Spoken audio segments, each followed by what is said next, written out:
বাংলাদেশের জাতীয় রাজনীতিতে বড়সড় চমক নিয়ে আসতে চলেছে জামায়াতে ইসলামী। আগামী নির্বাচনের জন্য যে প্রাথমিক প্রার্থী তালিকা প্রস্তুত হয়েছে সেখানে দেখা যাচ্ছে এক অভূতপূর্ব বৈচিত্র্য। বিশ্ববিদ্যালয়ের সদ্য সাবেক ভিপি ও জিএস থেকে শুরু করে নারী, অমুসলিম এবং এমনকি জুলাই আন্দোলনের সামনের কাতারের তরুণ নেতারাও থাকতে পারেন মনোনয়ন তালিকায়।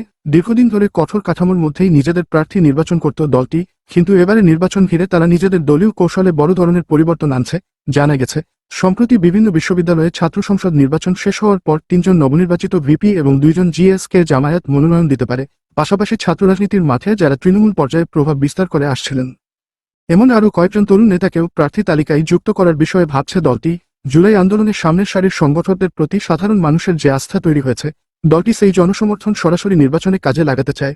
শুধু তাই নয়, জামায়াত এবার তালিকায় নারী এবং অমুসলিম প্রার্থীকেও রাখার নীতিগত সিদ্ধান্ত নিয়েছে। মূল তালিকায় নারীর উপস্থিতি আগে দেখা না গেলেও চূড়ান্ত তালিকায় অন্তত একজন উচ্চশিক্ষিত সুপরিচিত নারী প্রার্থী যুক্ত হওয়ার সম্ভাবনা খুবই বেশি বলে দলীয় সূত্রে জানা গেছে।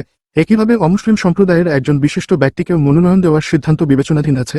দীর্ঘদিন ধরে যেসব বিষয়ে সমালোচনার মুখে ছিল দলটি, এবার যেন ইমেজ পরিবর্তন এবং আরও বিস্তৃত ভোট ব্যাংক তৈরি করার চেষ্টা করছে তারা।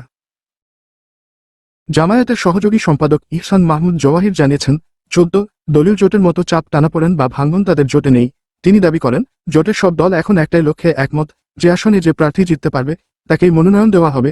তার ভাষায়, এখন আর অকারণ আসন ভাগাভাগি রাজনীতি নয়, বরং বিজয়ের সম্ভাবনাই হবে একমাত্র মানদণ্ড। এদিকে রাজনৈতিক বিশ্লেষকের মতে, জামায়াতের এই পরিবর্তন একটি বড় ধরনের স্ট্র্যাটেজিক শিফট। গত এক দশকে তারা রাজনৈতিকভাবে পিছিয়ে থাকা অবস্থায় নতুন প্রজন্ম ও আন্দোলনমুখী জনতার কাছে নিজেদের গ্রহণযোগ্যতা পুনর্গঠন করতে চাইছে। বিশেষ করে জুলাই আগস্ট আন্দোলনের পর দেশের তরুণরা যে নতুন নেতৃত্বকে সামনে এনেছে, জামায়াত তা কাজে লাগানোর চেষ্টা করছে। খবর আরও জানা গেছে, সর্বশেষ অভ্যন্তরীণ বৈঠকে 4 জন সাবেক ভিপিকে মনোনয়ন দেওয়ার সুপারিশ উঠেছে। পাশাপাশি পুলিশি গ্রেপ্তার চাপের মধ্যেও যারা আন্দোলনে সক্রিয় ছিলেন তাদের জন্য 8 থেকে 10টি আসন ছাড়ার প্রস্তুতি রয়েছে। আশা হচ্ছে, এই নতুন নেতৃত্বই দলের ইমেজ পাল্টানোর পাশাপাশি মাঠে তরুণ ভোটারদেরও আকৃষ্ট করবে। সব মিলিয়ে বলা যায়, আগামী নির্বাচনে জামায়াতে ইসলামী যেন ভিন্নরূপে হাজির হতে চলেছে।